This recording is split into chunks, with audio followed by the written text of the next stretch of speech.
Meus irmãos, então hoje vamos continuar a nossa série no livro de Romanos e hoje estamos em Romanos capítulo 5, versículo 12 até o 21. Romanos 5, 12 a 21, a palavra do Senhor nos diz o seguinte: quando Adão pecou, o pecado entrou no mundo e com ele a morte, que se estendeu a todos, porque todos pecaram.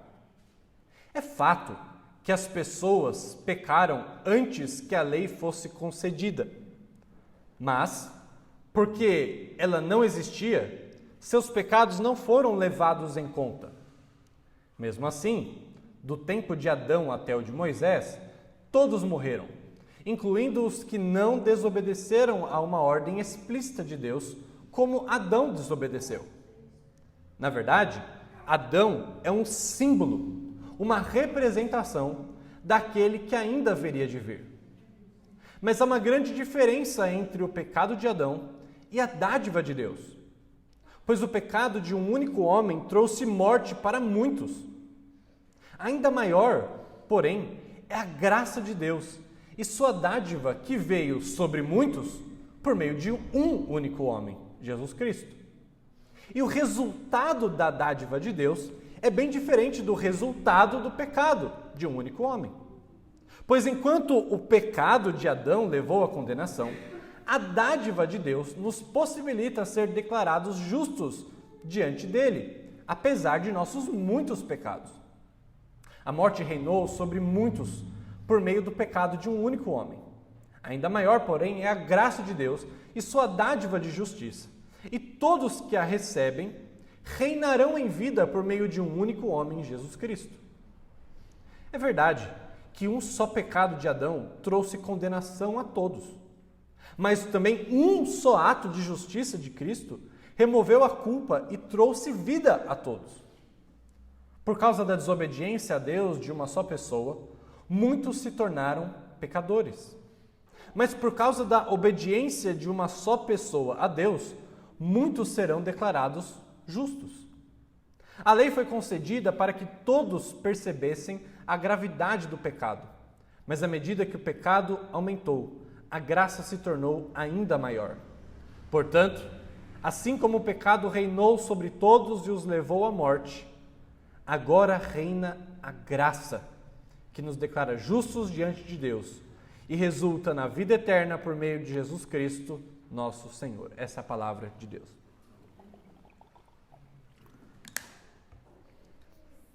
Hoje eu gostaria de meditar com os irmãos a respeito de duas perspectivas sobre a vida e a morte. Duas perspectivas sobre a vida e a morte. A primeira é que o pecado de Adão trouxe morte para todos nós. Isso nós veremos do versículo 12 até o versículo 14. E a segunda perspectiva é que a morte de Cristo trouxe vida para todos os que creem. Isso veremos do versículo 15 até o 21. Então, serão duas perspectivas sobre a vida e a morte. A primeira, o pecado de Adão trouxe morte para todos.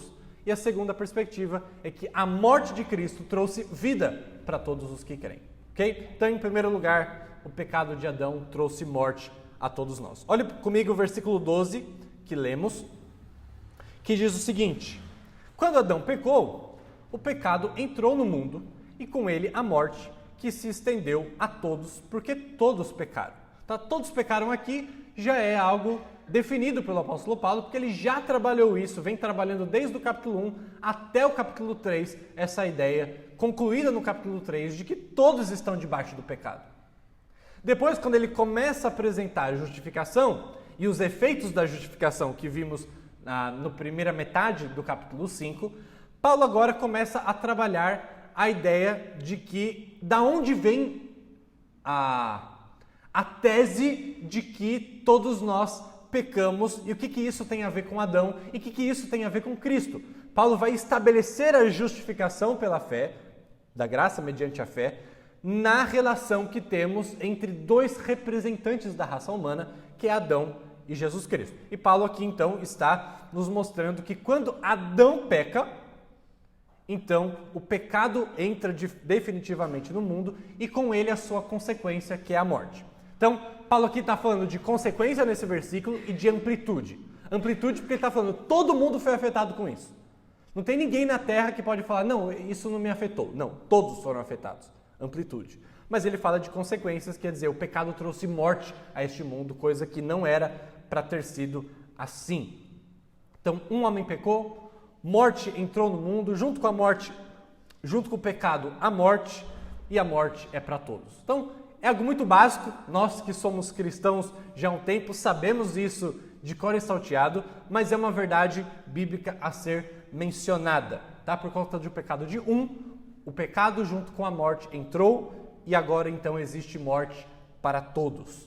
Agora, uma pergunta que geralmente é feita a esse texto ou essa ideia é: que culpa tenho eu da culpa de Adão? Porque Deus está falando que com o pecado de Adão, o pecado entrou no mundo e a morte com ele. O pecado não entrou no mundo depois do seu primeiro pecado. O pecado entrou no mundo depois do primeiro pecado de Adão. E aí a pergunta é: que culpa tenho eu da culpa de Adão? Porque eu preciso sofrer as consequências do pecado de Adão. Bom, em primeiro lugar eu vou falar isso mais para frente, mas a gente tem uma grande dificuldade com a ideia de representatividade. Temos uma grande dificuldade com isso.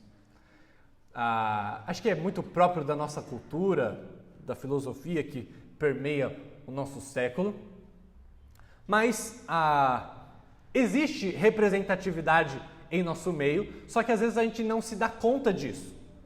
E a gente sofre também consequências de más representações. Por exemplo, há uns anos atrás, quando a Dilma ganhou a primeira eleição, um movimento muito grande, pelo menos é a primeira vez que eu tinha visto isso, começou a se posicionar nas redes sociais e etc., dizendo assim: ela não me representa. E aí, com o tempo, também a direita foi ao poder e a esquerda também disse: ele não me representa. Assim, é uma frase que tenta expor a nossa insatisfação, mas no final das contas, a pessoa que foi eleita pela maioria dos votos, seja você considerando que foi justo ou não, essa pessoa representa o país todo, sim. Essa pessoa representa, gostemos ou não, ela representa. E nós sofremos tanto os benefícios quanto as consequências negativas de ter alguém nos representando. Quando faz boas escolhas, nós recebemos os benefícios disso. E quando faz más escolhas, nós sofremos os malefícios disso. Mas, de fato, na nossa vida, nós temos representantes. Só que, geralmente, a gente não se dá conta disso. Mas Deus resolveu se relacionar com a humanidade através de representantes. Goste você ou não disso, Deus achou que esse era o meio justo e que ele trabalharia com a humanidade, por meio de representantes. E o nosso primeiro representante foi Adão. Em Adão estava toda a humanidade com ele. Não é que, por favor, não entendam que todo mundo, cada ser humano, eu e você, estávamos pessoalmente em Adão e todos nós tomamos uma decisão coletiva por tomar do fruto proibido. Não é isso, ok? Adão era uma personalidade, tá, única, e ele tomou uma decisão e todos nós estávamos em Adão, não decidindo em Adão, com Adão, mas estávamos representados pelo Adão, ok? E nós, gostemos ou não, sofremos as consequências do pecado de Adão. Não somente nós, mas o mundo todo sofre as consequências do primeiro pecado. A natureza sofre as consequências do primeiro pecado. Okay? Então, não somos os únicos a sofrer por conta do pecado de Adão. Herdamos a culpa e herdamos a natureza pecaminosa de Adão. O pecado que Adão cometeu foi suficiente para condenar a todos nós, porque ele era o nosso representante. Por exemplo, na época antiga, quando havia guerras, não como as de hoje em dia, né? Mas guerras um pouco diferentes, muitas vezes, para não travar uma guerra inteira, né? Para não matar todo mundo, ficar se matando, Geralmente eles definiam um guerreiro de cada lado, e nessa luta entre esses guerreiros, esses lutadores, quem vencesse, vencia a guerra. Ok? Então, a gente já viu em filmes isso, a gente já viu até na Bíblia isso, lá com Davi e Golias, por exemplo, que quando aquele guerreiro que representava todo o povo vencia, a guerra estava por terminada, vencida. Ok? Então, não é uma coisa, dei exemplo moderno, dei exemplo antigo, mas não é uma coisa que foge da nossa vivência. Tá? Essa é a ideia de representatividade. E não foge porque Deus escolheu tratar a humanidade por meio de representação. E Adão, gostemos ou não, é o nosso representante. E dele nós herdamos culpa e herdamos a natureza pecaminosa que nos faz cometer pecados como o de Adão. Então nós pecamos porque nascemos com uma natureza corrompida, com o coração voltado para o pecado, e aí então nós não somente somos condenados pelo pecado de Adão, mas o que a gente faz até o final da vida é acrescentar dívidas na nossa conta. Ok? Então, nenhum ser humano, no final das contas, vai ser condenado apenas pelo pecado de Adão. Nós vamos acrescentar a somatória muito grande dos nossos pecados nessa nossa dívida. Ok? Mas o pecado de Adão já bastaria para a nossa condenação. Ok? Bom, versículo 13, então, Paulo vai ampliar essa ideia e dizer: é fato que as pessoas pecaram antes que a lei fosse concedida, mas porque ela não existia, seus pecados não foram levados em conta. O que Paulo está dizendo aqui? Paulo está argumentando, havia pecado antes da lei.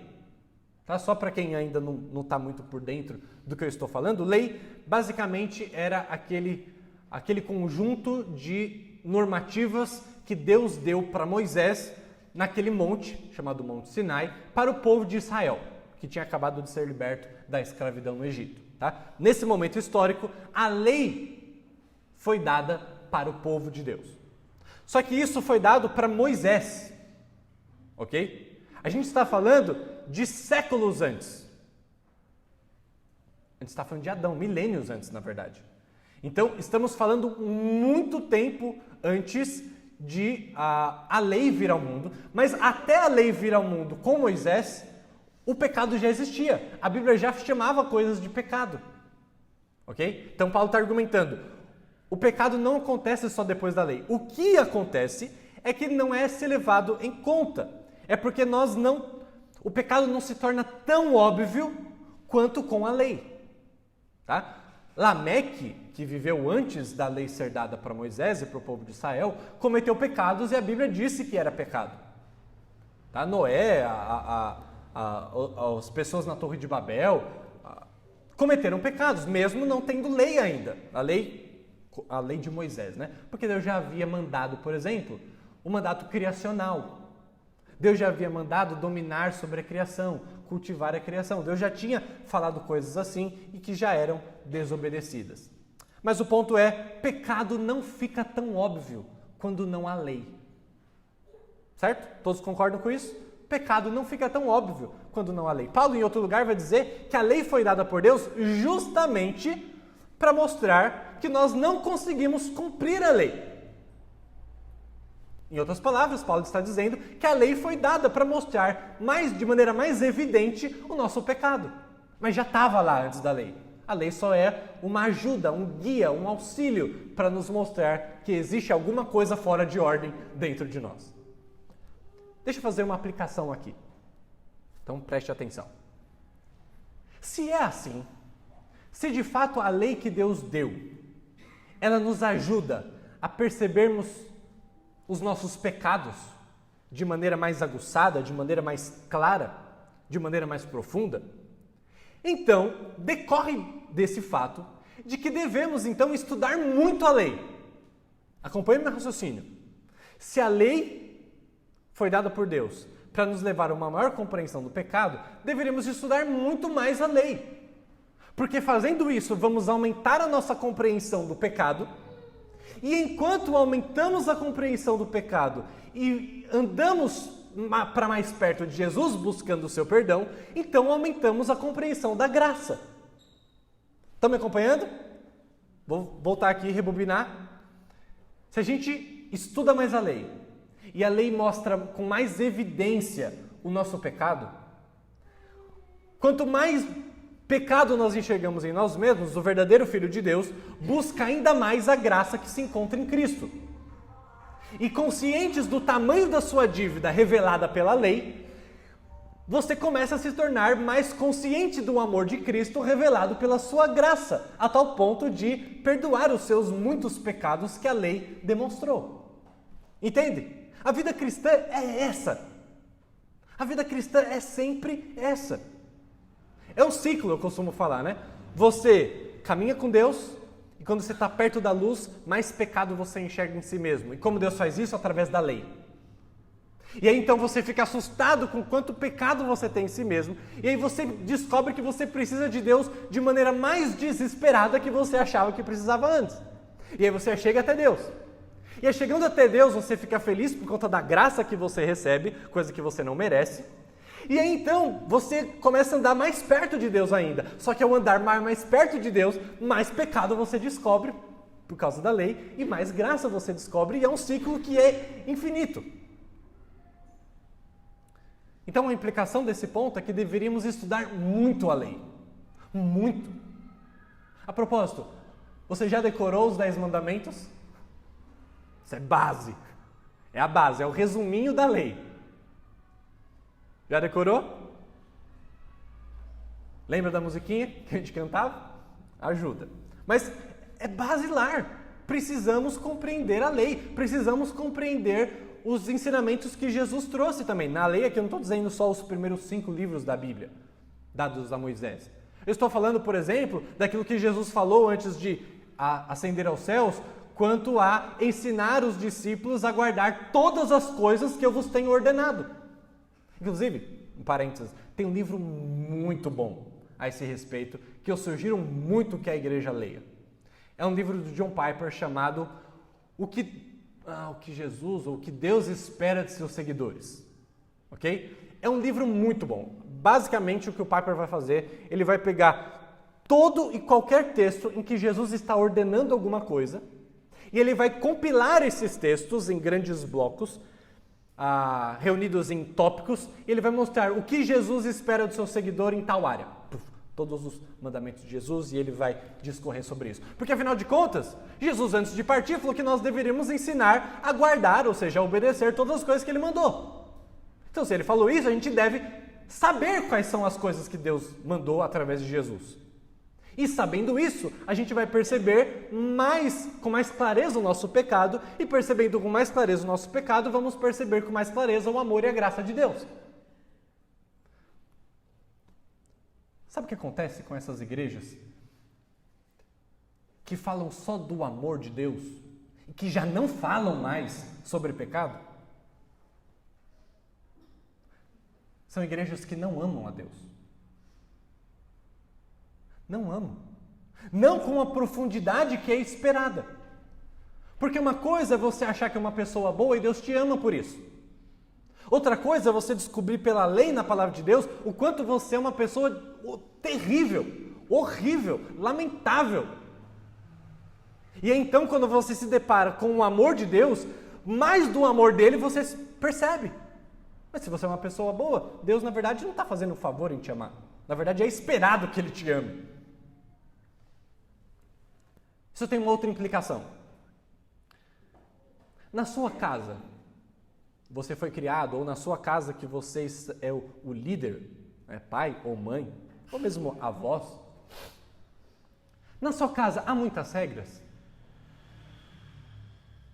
Ou, pensando naqueles que viveram com seus pais, a minha pergunta é, na sua casa houve muitas regras? Deixa eu falar com você que é pai e mãe hoje. Sua casa deveria ter muitas regras.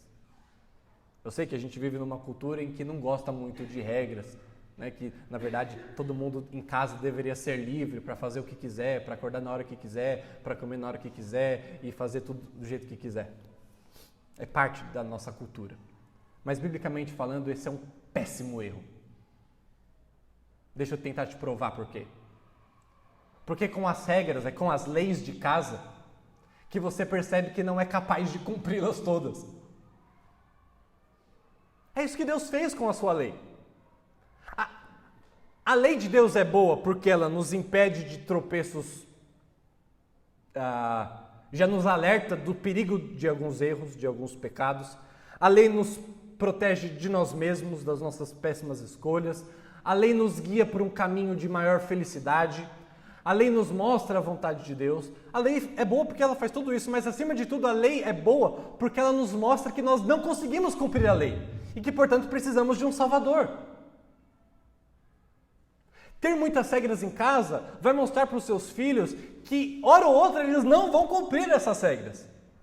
E vai ser a oportunidade de ouro para você mostrar a graça, para você mostrar que existe perdão, para você mostrar que o quanto ele é um filho desobediente e pecador, mas ao mesmo tempo o quanto ele é amado em detrimento da sua desobediência. E que é um cenário mais precioso do que esse para falar do Evangelho e da graça de Deus? Que é uma oportunidade mais explícita de falar do perdão que nós temos em Cristo? Regras são boas, pois elas protegem, guiam e preparam o caminho para a graça. Uma casa sem regras é uma casa com pouco entendimento do pecado. E uma casa com pouco entendimento do pecado é uma casa sem graça, em todos os sentidos possíveis. Uma casa sem regras é uma casa sem graça. Ao contrário do que a nossa cultura acha, que uma casa sem regras é que é engraçado, que é legal. Mas não. Versículo 14. Paulo continua o seu argumento dizendo: mesmo assim, do tempo de Adão até o de Moisés, todos morreram, incluindo os que não desobedeceram a uma ordem explícita de Deus, como Adão desobedeceu. O que Paulo está querendo dizer aqui? Em outras palavras, a existência da morte no passado, no período que vai entre Adão até Moisés, quando a lei é dada, isso é uma prova de que o pecado de Adão passou para todos, mesmo sem a presença da lei. Então ele está tentando mostrar, a morte reinou no mundo e a morte foi passada de geração em geração, não somente depois de Moisés, mas isso começa a acontecer desde Adão. Okay? Então esse é o argumento que ele está usando aqui. E aí, a continuação do versículo, ele diz: na verdade, Adão é um símbolo, uma representação daquele que ainda haveria de vir. O ponto dele aqui é mostrar que era necessário que Adão fosse constituído cabeça da humanidade, e cabeça que eu estou querendo dizer o representante da humanidade, uma raça que se reproduz de geração a geração, é representada por Adão. Assim, o novo Adão, que a gente começa a ver agora, a partir do versículo 15, o Deus homem Jesus Cristo, morreu uma morte com um valor infinito para oferecer vida a todos os que creem. Então, só existem dois representantes da humanidade. O primeiro deles, que representa a todos, Adão. E dentro desse grupo, que todos estão sendo representados por Adão, vem um novo Adão, que é Jesus Cristo, e aqueles que creem em seu nome agora deixam de ser representados pelo primeiro Adão e passam a ser representados pelo segundo Adão. Inclusive, uma curiosidade aqui, talvez você não saiba, mas Adão, a palavra originalmente, significa humanidade. Ok? Nada melhor do que uma palavra assim para ser de um representante. E quando Cristo vem, e Paulo vai dizer que Cristo vem fazer uma nova humanidade, não é isso? Uma nova criatura, Cristo é um novo Adão, porque ele vem trazer uma nova humanidade para esse mundo. Algumas implicações até aqui. Pecamos, no final das contas, porque somos nascidos e fomos gerados em pecado. Não é isso que Davi diz na sua oração tão conhecida? Em pecado me concebeu a minha mãe. Ou, por exemplo, em Provérbios 22, versículo 15, que diz: o coração da criança é inclinado à insensatez, por natureza. E aí o texto continua falando: mas a vara da disciplina afastará a insensatez do coração da criança. Mas, ou seja, pecado é alguma coisa que a gente faz porque a gente nasce, e não o contrário. A gente ouve falar bastante, né? Tipo, a gente peca porque é pecador, ou é pecador porque peca? Geralmente as pessoas defendem que nós somos pecadores porque nós pecamos. Ou seja, pecamos primeiro e aí somos chamados de pecadores depois. Quando a Bíblia afirma que o contrário é verdadeiro. Porque Adão pecou e nascemos com uma natureza corrompida pelo pecado, ou seja, nascemos pecadores, é então porque nós pecamos. Cometemos pecados porque nós já nascemos com a natureza pecaminosa. Nós mentimos porque nós nascemos mentirosos e não o contrário. Embora isso pareça muito esquisito para muitos de nós que cresceram ouvindo que nós somos aquilo que fazemos. Mas na verdade, nós fazemos aquilo que somos. Ok. O salário do pecado é a morte, Paulo diz aqui. Coisa que ele vai ainda trabalhar mais para frente, mas aqui ficou claro que por causa do pecado de Adão, todos morreram. E morte aqui é negativa, meus irmãos. E a gente vive numa espécie de dualidade a respeito da morte, que por um lado, a morte é negativa sim, e essa é a ênfase do texto. A morte é um efeito do pecado e precisa ser sofrida. Mas ao mesmo tempo, o que Cristo vem fazer por nós, ao morrer a nossa morte, significa que a morte perde o seu aguilhão, que a morte perde o seu ferrão. Então, sempre quando estamos em um momento fúnebre, a gente precisa lembrar dessas duas verdades. A morte nunca é algo a ser celebrado, porque é consequência do pecado. Mas a morte nunca é algo a ser temida, porque o aguilhão dela foi tirado por conta de Cristo. Então, a gente está entre essas verdades.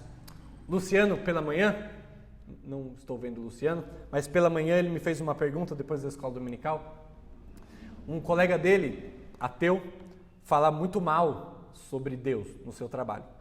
E aí então a filha dele ficou doente, acho que beirando a morte. E aí um outro colega dele de trabalho, cristão, chegou para ele e disse assim: sabe o que está acontecendo com a sua filha? Já sabe, né? Fica falando de Deus, aí ó o que ele faz. Aí o Luciano veio me perguntar se isso era verdade. Eu falei: bom, Luciano, seguinte, porque esse seu amigo certamente não recebeu uma revelação de Deus, ele está errado por dizer isso. Mas o que ele disse pode estar certo. Calma, eu vou explicar. A Bíblia fala das duas coisas. A Bíblia fala que certo homem cego de nascença, Jesus explica que ele não era cego por conta do pecado dos seus pais. Não era por pecado de alguém específico. Ele simplesmente nasceu cego. Agora, a Bíblia também fala de Davi, quando adulterou com Batseba e matou Urias indiretamente. E quando Deus vem castigar Davi, ao invés de tirar a vida de Davi, ele tira a vida do seu filho. Lembre-se disso. Ou seja, é um filho sendo castigado pelo pecado de seu pai. A Bíblia fala das duas coisas. E tem coisas que a gente consegue observar com mais clareza.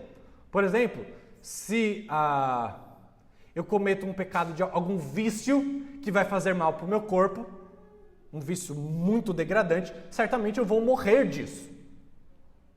Ok? Então, tem pecados que levam à morte diretamente, tá? Consequências diretas. Outros, não. Então, não dava para dizer para aquele homem que a filha dele estava doente ou morreria por conta de que aquele homem blasfemou contra Deus. E nem dá para dizer o contrário, porque pode ser que Deus tire a vida da menina ou tenha deixado ela doente por conta do pecado do seu pai. Mas pode ser que não, a Bíblia nos dá os dois exemplos. Agora, o que a Bíblia não nos dá é o direito de afirmar com certeza isso para alguém. Mas existem essas realidades. Agora, o que eu tentei explicar para ele, que tem a ver com o que estamos falando aqui, é que no final das contas, e aí eu acho que é o caminho mais útil para conversar com aquele amigo ateu, é que toda a morte, toda doença e todo o sofrimento é uma consequência direta ou indireta do pecado.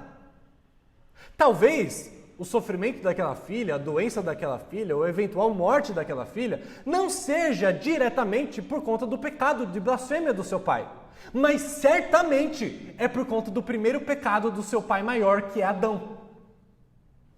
Então, às vezes, sofrimentos da nossa vida não têm a ver com o nosso pecado em si, diretamente, mas por conta do pecado de Adão, todo sofrimento é consequência do pecado. Me entenderam? E Paulo então vai dizer, agora mais rapidamente, que Adão é o representante da humanidade, que através do seu pecado gerou morte. Acompanhe. Adão, pecado, morte. O que ele vai fazer agora é mostrar Jesus, em contrapartida com Adão, o segundo Adão, ao invés de morte, vida, e ao invés de pecado, justiça, ao invés de morte, vida. Então, Adão, pecado, morte. E agora Paulo vai mostrar Jesus, justiça, vida. Totalmente ao contrário do primeiro Adão. Assim como estávamos presentes em Adão, agora os filhos de Deus estão presentes em Cristo, o novo Adão, que pagou a sentença do nosso pecado. Perceba agora comigo, a partir do versículo 15, que Paulo faz uma série de comparações. E o ponto de comparação de Paulo é quando ele usa um único. Olha só que interessante. Versículo 15, lá para o meio dele ele vai dizer: pois o pecado de um único homem trouxe morte para muitos. Ainda no versículo 15, ainda maior, porém, a graça de Deus, a sua dádiva que veio sobre muitos por meio de um único homem, Jesus Cristo. Versículo 16, e o resultado da dádiva de Deus é bem diferente do resultado do pecado de um único homem. Versículo 17, a morte reinou sobre muitos por meio do pecado de um único homem. Ainda no 17, mais para frente, recebem e reinarão em vida por meio de um único homem. Versículo 18, é verdade que um só pecado de Adão trouxe condenação a todos, mas um só ato de justiça de Cristo removeu a culpa e trouxe vida a todos. Versículo 19, olha só como é repetitivo. Por causa da desobediência de Deus, a Deus, de uma só pessoa, muitos se tornaram pecadores. Mas por causa da obediência de uma só pessoa a Deus, muitos serão declarados justos. Percebe o que Paulo está fazendo aqui? Um contraste. Ele está falando, existe um representante, um só. Ou é Adão, ou é Cristo. Ou você está representado por Adão, ou se você é um filho de Deus que crê em Cristo pela fé, então você é representado por um só. E a consequência do mal feita por um só, que é o pecado, pode ser resolvida pelo ato de justiça de um só, que é Jesus. Esse é o argumento resumido aqui do apóstolo Paulo. E aí o que ele faz de maneira muito interessante é mostrar esse contraste do pecado para a morte de Adão e o sacrifício para a vida de Cristo. E nessa comparação, Paulo usa, dependendo da versão que você está lendo aí, na versão revista e atualizada, ele usa a palavra muito mais. Então, tanto isso, mas muito mais o que Cristo faz. Ou, na nossa versão, a NVT que lemos, diz ainda maior. Então, repare comigo a quantidade de vezes que ainda maior aparece. Olha só, versículo 15, lá a metade final dele. Pois o pecado de um único homem trouxe morte para muitos, ainda maior, porém, é a graça de Deus e a sua dádiva. Então ele está comparando e falando que a dádiva de Deus, o presente de Deus, é maior do que as consequências do pecado. Olha só no versículo 17. A morte reinou sobre muitos por meio do pecado de um único homem. Ainda maior, porém, é a graça de Deus e a sua dádiva de justiça. Ou no versículo 20 agora. A lei foi concedida para que todos percebessem a gravidade do pecado. Mas à medida que o pecado aumentou, a graça se tornou ainda maior. Qual que é o ponto aqui do apóstolo Paulo? Se o pecado de um era tão forte que contaminou toda a raça humana, muito maior tem que ser o amor para cobrir todo esse pecado. Entenderam a comparação? Paulo está dizendo assim, se o pecado de um era tão forte, tão intenso, que contaminou toda a raça humana, maior tem que ser a graça para poder cobrir todo esse pecado. Em outras palavras, o que eu estou tentando dizer é que o antídoto precisa ser mais forte que o veneno, senão não dá certo. E é isso que Paulo está dizendo. O antídoto de Cristo foi mais forte que o veneno do pecado. João Calvino, um grande teólogo da Reforma, certa vez escreveu o seguinte: Cristo é mais poderoso para salvar do que Adão para destruir. Cristo é mais poderoso para salvar do que Adão para destruir. Por isso que Paulo usa aqui o muito mais, ainda maior. O que o pecado estragou, Cristo reparou e melhorou. É um erro nosso achar que quando Cristo voltar, nós voltaremos para o jardim como Adão viveu antes do pecado. Não! Isso é querer pouco demais. Voltar para o jardim antes do pecado significa que estaremos de novo numa condição de que, se pisarmos fora da linha como Adão fez, nós estragaremos tudo de novo. Portanto, o que Cristo veio fazer não foi simplesmente voltarmos à posição que Adão tinha antes do pecado, mas sim levarmos a uma posição superior.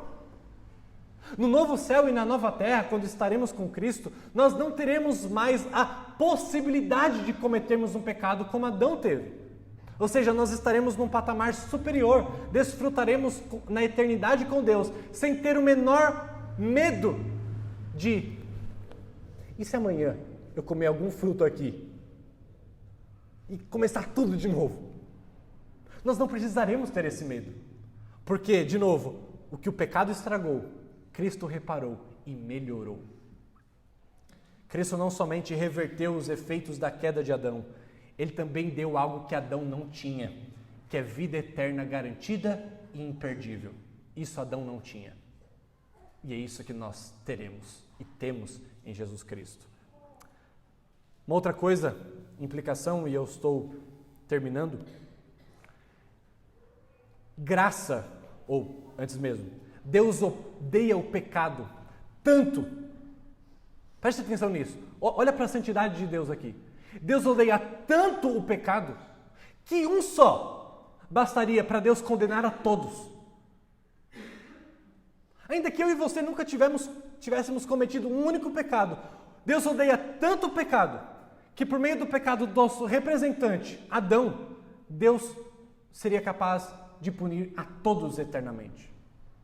Esse é o nível de santidade de Deus. Gostemos ou não, nós precisamos encarar essa realidade. Mas deixa eu complementar essa realidade dura de uma outra forma.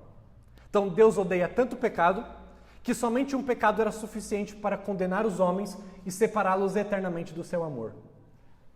Mas o seu amor é tão maior que Deus é capaz de cobrir a multidão dos nossos pecados na pessoa do seu Filho. O amor de Deus é maior, no final das contas, do que até o seu ódio pelo pecado. Isso é demonstrado naquela cruz do Calvário. Algumas implicações, agora sim. Essa é mais uma curiosidade. É para a gente olhar a graça na transmissão natural do pecado. Então, como assim? Graça na transmissão natural do pecado? Transmissão natural do pecado não é ruim? Bom, em certo aspecto sim, mas existe graça aqui. Por quê?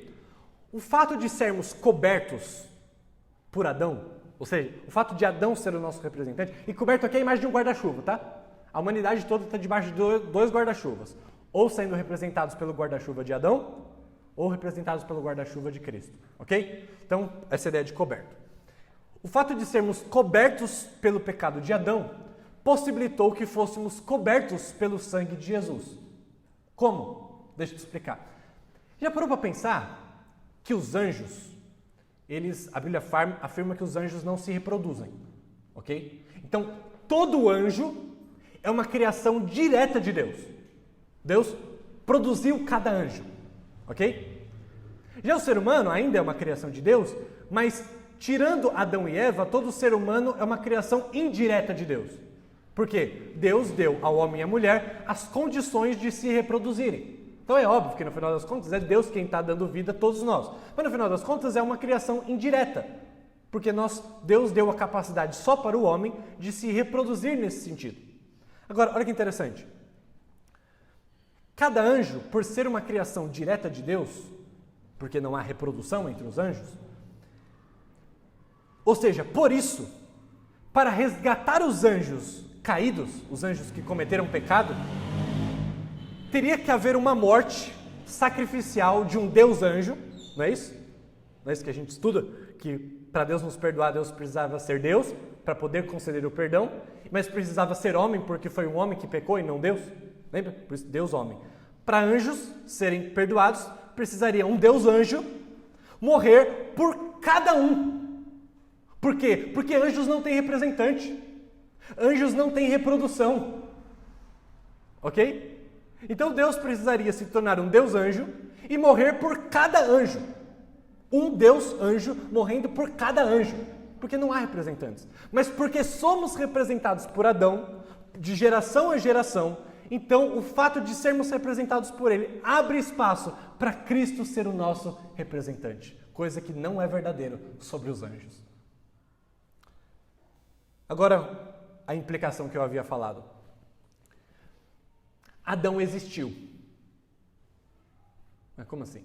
Não, é porque tem muita gente hoje em dia que, optando por um evolucionismo teísta, ou seja, o que é o evolucionismo teísta? Eu acredito que Deus conduziu a história por meio da evolução.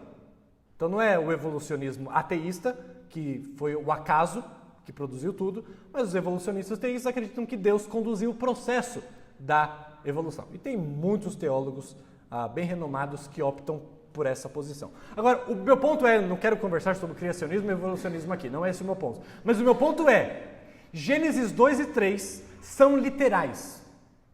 E mesmo você optando por uma explicação da história a partir do prisma da evolução, mas que Deus conduziu, você de maneira alguma tem a menor possibilidade de tratar Gênesis capítulo 2 e 3 como uma ilustração, como uma figura, como uma historinha que de fato não aconteceu. Como se Adão não fosse um personagem literal. E tem alguns fazendo isso. Só que fazer isso é ir contra a base do Evangelho. Porque se Adão não era uma pessoa real, e se Adão não comeu de um fruto real, e se Adão não for enganado por uma serpente real, então o que Cristo vem representar não é nada. Se Cristo é o segundo Adão, mas o primeiro Adão nem existiu, do que estamos falando afinal? Então, Paulo acabou com qualquer possibilidade de olharmos para o capítulo 2 e 3 de Gênesis e tratarmos aquilo como uma ilustração mítica. De forma alguma. Paulo está sustentando a base da nossa salvação na realidade de um homem chamado Adão, que era o nosso representante antes de Cristo se tornar o nosso representante final. Em resumo, o que vimos até aqui então é que a graça, preste atenção, a graça sempre prevalece sobre o pecado. Portanto, há esperança. Todos nascem em Adão, mas podem nascer de novo, não é isso que Jesus fala com Nicodemos? Todos nasceram em Adão, não tem o que a gente fazer. O Timóteo que nasceu agora, nasceu em Adão. É um pecadorzinho desde cedo. Mas existe uma opção. Podemos nascer de novo em Cristo e sermos transferidos da morte para a vida. Deixa eu falar com você agora, antes de terminar essa mensagem. Que ainda não se decidiu. Que talvez esteja circulando a vida eclesiástica, circundando a vida da igreja, talvez esteja presente nos cultos, talvez goste de alguma coisa, não sei o que te chama a atenção aqui, mas que ainda não tomou uma decisão por Cristo, que ainda não recebeu a Cristo pela fé, que ainda não abriu mão da sua justiça própria, que ainda não confessou os seus pecados e se arrependeu deles e voltou-se em arrependimento para Deus. Quero te dizer que você hoje, que vive essa vida, você é representado pelo primeiro Adão. E morte te espera. Isso é sério. E portanto a palavra de Deus hoje está te chamando a tomar uma decisão por entrar debaixo de um outro guarda-chuva, de um outro representante e aceitá-lo pela fé, desistindo de todas as suas justiças próprias e se arrependendo dos seus pecados. Mas se você for esquecer de tudo que eu falei aqui hoje à noite, eu quero que você lembre só dessa frase final. A graça de Deus é sempre maior que o pecado do homem. Eu vou repetir e terminar. A graça de Deus é sempre sempre maior que o pecado do homem.